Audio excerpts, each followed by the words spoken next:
Yeah, I like how Shauna's song came out.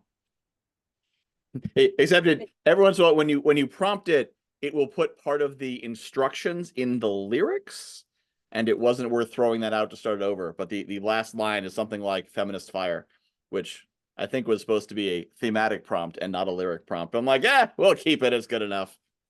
I like the alliteration. Yeah, Why not? there you go. I'm All cool with right. it. So Shauna, who is one of the people here who I have met live and in person, because she hooked me up with the Ontario Toastmasters District Conference and got me in there, which is actually how I ended up there meeting Summer live and in person as well. So, so Shauna is well connected in the speaking world, by which I mean she got the guy who knows a guy a speaking gig. So that seems like the definition of well connected. But she is also going to be talking to us about strategic brilliance, streamlining your marketing for maximum impact. So I'm going to get out of your way and let you do your thing. I love it. I don't mind you being in my way, but I also like you getting out of my way because I got things to say. And as I know that all of us do, right? And truly, if I just cut to the chase, I wanted to kind of nip it in the butt right away, because a lot of times when people hear the word marketing, they start to go deaf. So please take your earplugs out, because we're not going to be talking about the old drivel. We're not going to be talking about outdated, old-fashioned kind of marketing advice. We're talking about innovative, next level, today talk. In fact, in my humble opinion, it's kind of tomorrow talk, or next year, maybe even 2050. I don't know. Hopefully, because really we're talking about humanity, we're talking about connection. And the place where I like to start to talk about that humanity and connection in the marketing world really resides in you. I know that sounds kind of counterintuitive, but this is what I'm talking about when we're going away from that antiquated kind of way of thinking of things. People are going to shove down your throat. Let's talk about your clients all the time, your clients.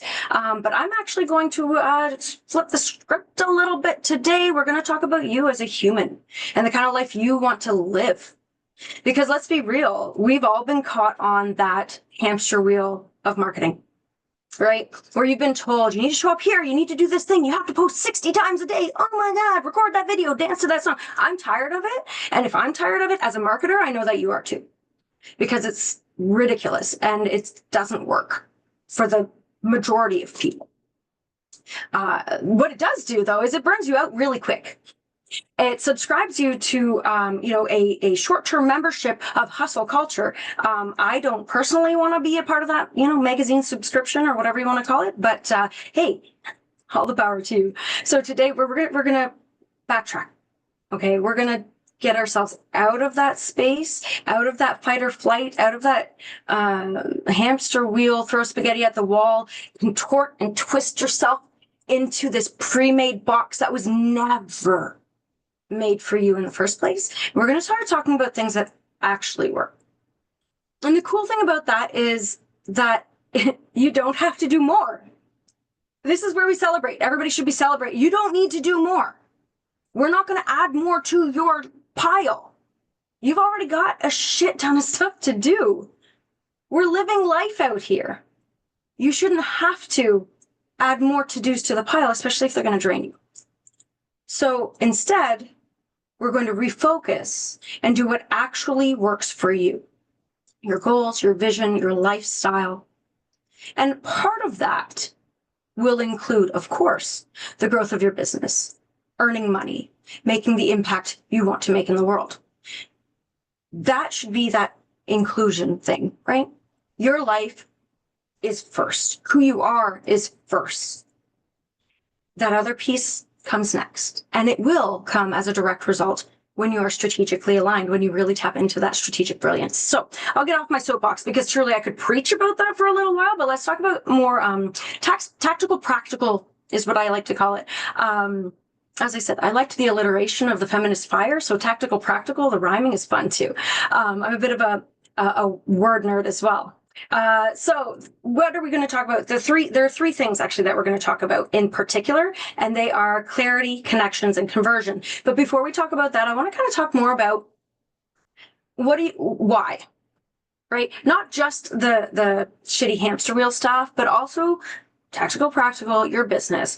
And one of the things that I really believe in is this thing that I call the two cities. They are simplicity and authenticity, and they work together to create that kind of life of your dreams, right? The more you lean into your authentic self, the simpler life becomes. And the simpler life becomes, the more you're able to lean into your authentic self. And it is a constant evolution. And so we are going to be simplifying in this whole process. We are going to be making sure that we're working in alignment so that we're authentic to ourselves, our aspirations, etc.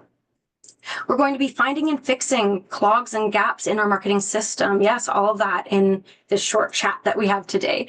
And we're going to be shifting into an action mode where we can actually see a way forward through the fog and haze that is usually created around this, what should be simple world of marketing.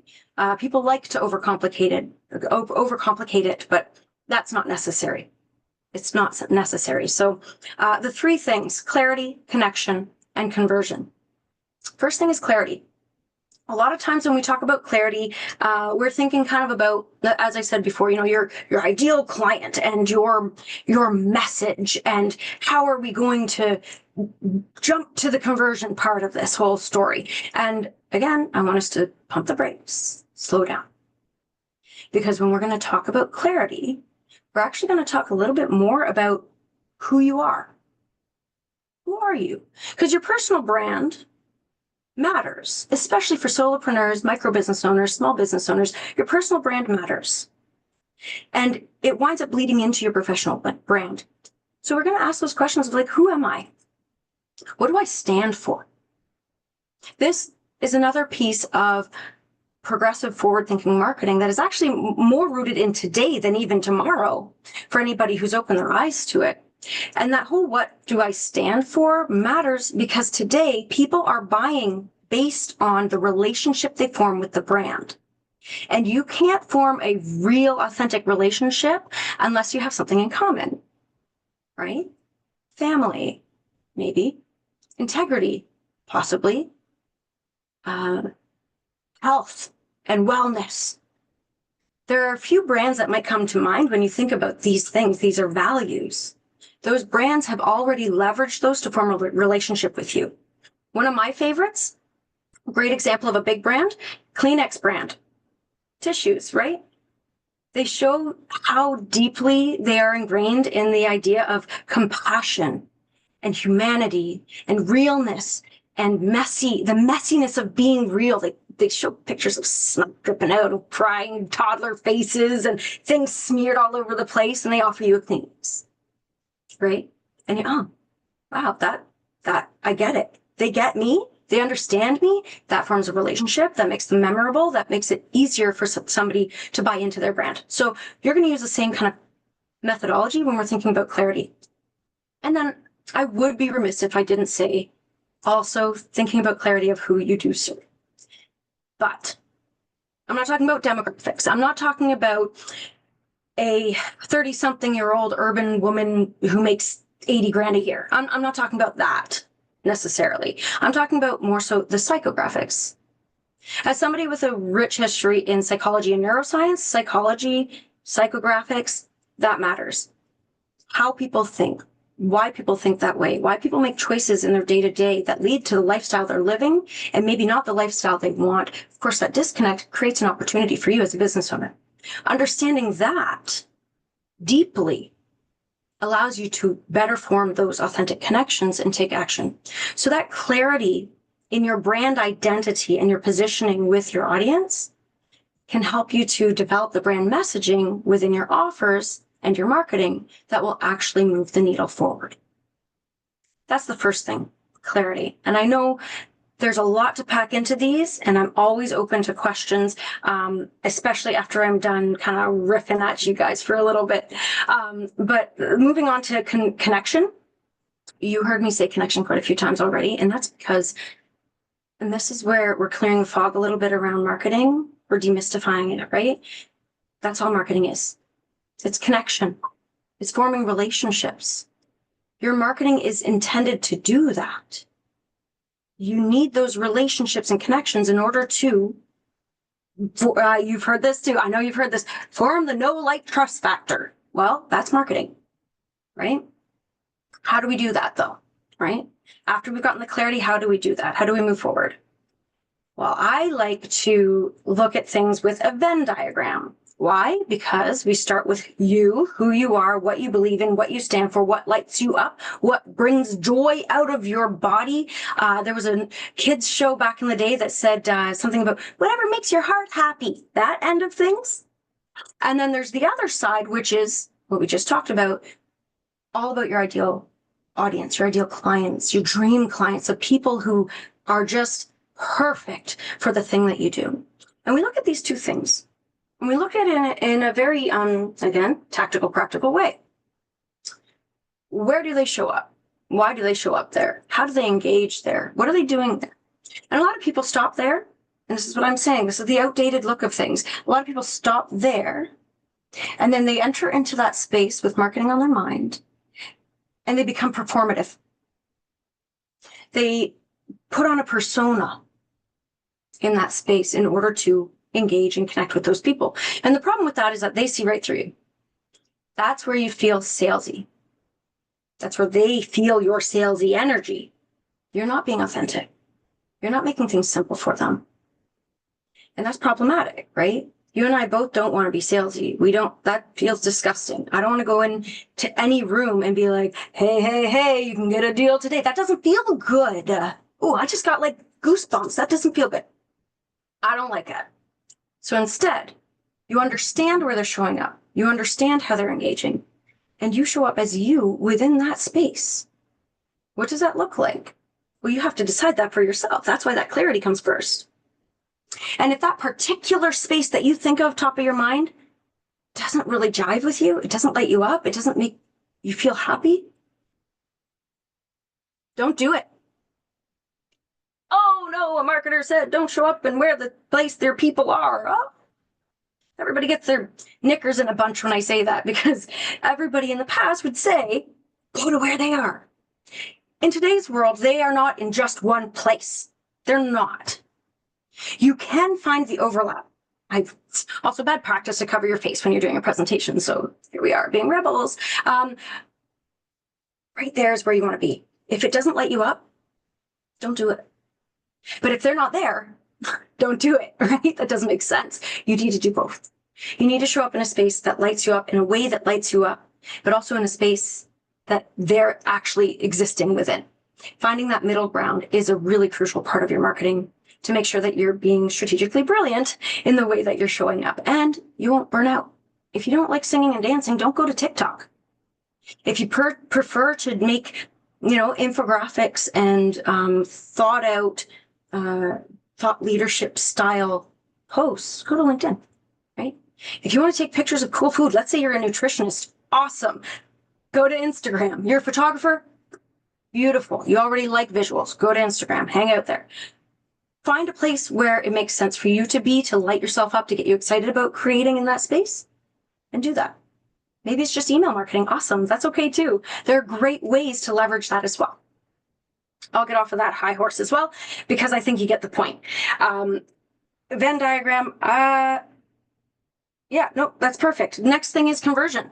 We all love conversion.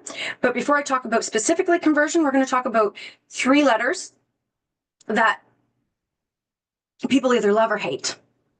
ROI, return on investment.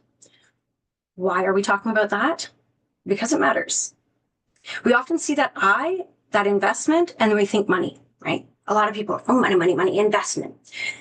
But for many solopreneurs, micro business owners, small businesses, that I isn't necessarily money, because you're not necessarily investing in ads. I'm not an ads person. I'm an organic marketer. I don't do ads. Plain and simple. I have people who do ads. So when somebody wants ads, I can direct you. I just don't do that myself. Also, a lot of small business owners can't afford a marketing person. They can't afford a fractional CMO or even outsource somebody. You're doing it yourself. I get it, right? And that's okay. But what that means is that investment isn't money, is it? That investment is your time and your energy, which in my humble opinion is way more valuable than the money. So we want to make sure that that return matters. We want to focus on that, not the I so much, because we know what the I is. We can feel it. It's either in our pocketbooks or in our souls. So we want to make sure that our matters, that our has an impact. So how do we do that, right? We want to make sure that we have systems, marketing systems that are set up to support ourselves. We want to make sure that the systems are set up to support people. Our business is run by us. We want to make sure that we're not going to burn out. I know that feeling. I've been there. I've tried it.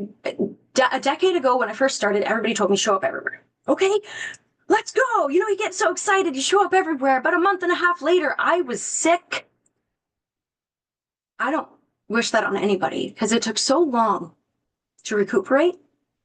There was no way I could have made money, let alone connections, friends, and opportunities like I have here with Orly, with Michael.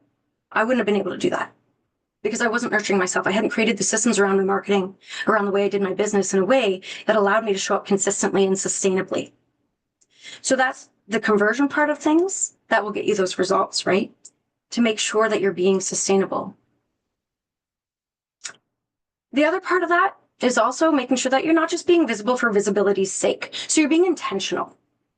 Okay. One of my clients actually told me it wasn't even the other day. It's been a couple months now since she said it, but it's stuck in my brain.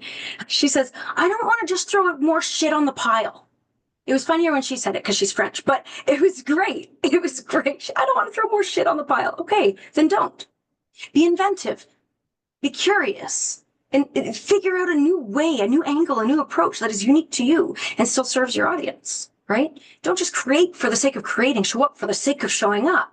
Be intentional about where you're showing up and how you're showing up.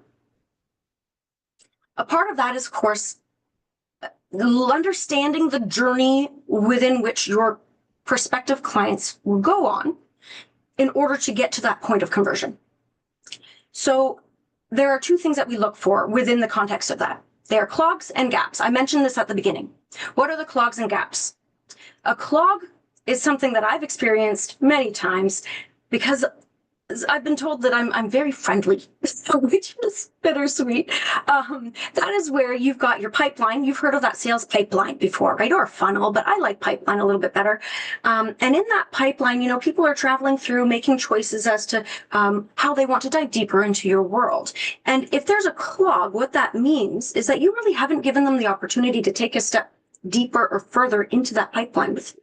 You're over nurturing. Here's a great lead magnet. There's another resource. There's a little thing, but you haven't told them what the next step is. You haven't told them to join my community or to, opt into my newsletter or to attend this summit, this masterclass, book a call, etc. If you don't give them those next steps, you're going to create that clog for yourself. In essence, you're going to get friend zoned. That sucks. That sucks because now you're just the friend. Hey, can I pick your brain? Ever heard that? I'm sure that you have. But let's flip the script for a moment here and let's think about the gaps in your pipeline. Now, this is a really fun thing to think about because at least I think it's funny because I can see it in my brain. I can see people walking along the pipeline. So you've got your pipeline and they're coming along and they are like, oh, this lead magnet's amazing. Here's my email. Please give me this resource. This resource is cool. I'm consuming it. And then all of a sudden you say, you would be a great fit for my $50,000 offer.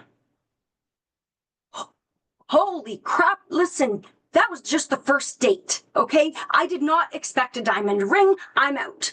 They just fell through that gap. It was too much, too far, too fast. A lot of times people will jump there too, right? They walk along, you propose too early. They're going to say, no, they're not ready yet. You've created that gap and they've fallen through. That's problematic. So what do I suggest? Well, I actually strongly suggest that you do regular audits. And this is my kind of step in the right direction, first tip, takeaway type of thing that I'm going to give you today. Because I know that what I just talked to you about with regards to clarity, connection, and conversion, it's heavy. I know. I'm sorry. I'll help you carry it. Don't worry. I know it was a lot. But I want you to understand that your first step actually takes us right back to the beginning. So all that I just said, you can just let it float in the ether. You can let it exist, soak it in whatever way makes sense to you. Breathe it in. I know I had to, so if I had to, you probably had to. And go back to the beginning and remember that you don't need more. You need what is actually going to work for you. A lot of times that looks like peeling back the layers. So I'm going to ask you to ask yourself a question. And it's actually a question that I ask myself every 12 weeks. I subscribe by the 12-week year. I don't think I do have it. Hold up. I gotta move my book. Wait, shameless mark. We're gonna drop my thing. I wrote some of this book. This book was underneath that book, so I had to show you. I wrote some of this book. It's really cool. Mastery Unleashed. Take a look. I love it. The other authors are like a bajillion times better than I am. So if you like me, you'll love them. I subscribe by the 12-week year. If you haven't read the 12-week year, it's amazing. I combine this with The One Thing by Gary Keller. If you haven't read that, read that too. And I go on a CEO weekend. And on this CEO weekend, I ask myself this question every single time. And I'm going to give this question to you. Let me reorganize my desk a little because we throw in things. I'm going to read it so that you can see exactly what I ask myself. Are you doing any one platform exceptionally well? And by platform, I mean, you could say LinkedIn, Facebook, Instagram. Maybe it's your blogs. Maybe it's email marketing. Any marketing platform. Are you leveraging any one? Your podcast guesting, whatever your avenue is. Are you doing any one of those things exceptionally well? And by exceptionally well, I mean, is it trackable? Is it reliable? Do you get predictable results? I'll pause there. Oftentimes, the answer is no. Oftentimes, the answer is, I'm doing a few of them okay. I'm trying. Putting my best foot forward. That's okay. First of all, that's okay. You're allowed to say no. And being honest with yourself is probably the best thing that you can do in order to take steps forward. The next thing you're going to want to do is pull back. I want you to pull back. I want you to pick one spot that makes sense. Think about that Venn diagram again. And remember, it was floating in the ether. Bring it back. Think of that Venn diagram. Where do you love to show up? What will light you on fire? Where do they show up? Where will they want to engage? Pick that spot, one spot, and do it amazingly. That is your next step. One thing and do it well. Okay? With that, I just want to remind you to stop doing all the things and instead start doing the things that are strategically brilliant for you. Not for Sally, not for the big CEO over at Nike, for you in your circumstances right now, within the context that you've created for yourself and with your dreams and aspirations in mind, so not somebody else's, right? If that sounds like quite the journey for you, and if it still feels heavy, then what I want to do is I want to invite you to come on a strategy call with me. I actually have a really amazing one. I will see if it'll go in the chat right now. You're welcome to book in with me. I love having conversations, and you will always leave with at least one, just like today, at least one action step to get you further along that journey. If you have any questions, feel free to ask me. I think I might have. I don't know if I actually know. It's 4:56 on my time. I'm Eastern. I may have gone over time by a minute. Nope, you're not over. Okay, excellent. So if anybody has questions, I'm an open book. I love answering questions. It's actually one of my favorite things to do. I don't love being up here preachy. So please ask questions. Does someone have a question for Shauna? Mike McQuillan has a question. Go for it. Shauna, thanks a lot. Appreciate all this. And I definitely feel that because I was trying to reach out to one more platform. I actually stopped doing TikToks until I get a strategy because I was just looking for those vanity numbers. And how many? Oh, I got 700 on that one. Yeah, but nobody responded. So here's the question I never answer when people ask, but I always ask myself, how's that working for you? How do you know if it's working? It's not like one touch is going to make the difference. So how do you know if it's working? That's a really great question. And again, this is customized to each individual person. The way I do intro like strategy calls with people is we talk about there are 8 specific marketing goals that typically companies will have, but the people who I work with, we actually subtract like 3 of those because they're more for the bigger corporations. There are actually only 5 that people kind of go towards. Some of those include things like lead generation and actual sales conversion. Some of them include followers, that sort of thing. And you've got to decide what is your actual goal. And that's where understanding the one thing and the 12-week year comes into play, because then you know what you're going to actually be tracking in order to achieve the goal that you want to achieve. And it is unique to you. You're going to decide, you know what? A great example is one of my clients. They wanted to increase their specifically, give me a minute. I gotta show off my Harry Potter cup because it's amazing. And untie my tongue. They wanted to increase their engagement, specifically their engagement, by 15% in the last 3 months. They achieved 27%. That's obviously a great thing for them in their unique circumstance. If you want to increase your revenue by $30,000, you're going to be tracking a different KPIs than somebody else. So you need to get hyper specific on your goals so that you can track them appropriately to know whether or not it's working. I hope that answered your question, Mike. Yeah, I'll try to get more specific on what I'm trying to, now wait for those numbers to say, aha. So likes and comments are not enough. That's right. Well, and if that's not what you're going for, if you're specific, so your specific goal, I'm going to just jump to a conclusion here. You're looking at sales conversions. That's what you want to track? Well, we should be converting that, but for specific marketing things, I would say level of engagement and kind of how much repeat engagement you're getting from what you're doing. Because the strategy I use mostly LinkedIn, and I want to invite people to my event. So they come to the event, they comment. It's just, I think the number of comments, the number of interactions from the people who do engage. So deeper rather than broader. Absolutely. And so for that, you're going to want to, first of all, have a history of data to draw from. This is my psychology coming out. We're looking at correlation, not causation. First of all, you got to understand that it's not usually a causal relationship. It's correlated. So you're going to want to have a good amount of data to draw from to understand every time I have an event, this many people attend it. And from that many people, this is how they engage. I'm seeing this type of comment in the chat section. I'm seeing this kind of outreach after the fact in my emails, or this many people are booking calls, etc. You're going to have to look at a number of data set in order to find out what the actual conversion rates are based on your unique goal. That's where analytics comes into play, and that's why a lot of people don't love marketing, because it involves math and analytics. So it really depends on your specific goal. Again, I know I wish I could give you a more specific answer, and if we hop on a call, maybe we can look at your numbers, but I could probably tell you, okay, no, I see why you tracked this. I think like you may have intuitively thought, oh, I'm going to track that. And then you're like, but I don't see how that relates. Maybe it didn't relate. Maybe actually I'll say you should have been tracking this instead of that to see how that was converting there, right?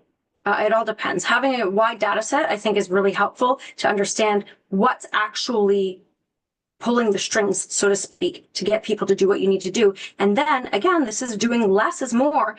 If it's not working, if the data says it's not working, stop doing it. People get married to an idea and they keep doing it. But if it's not working, you should stop and keep doing the things that are. Well, thank you, Shauna.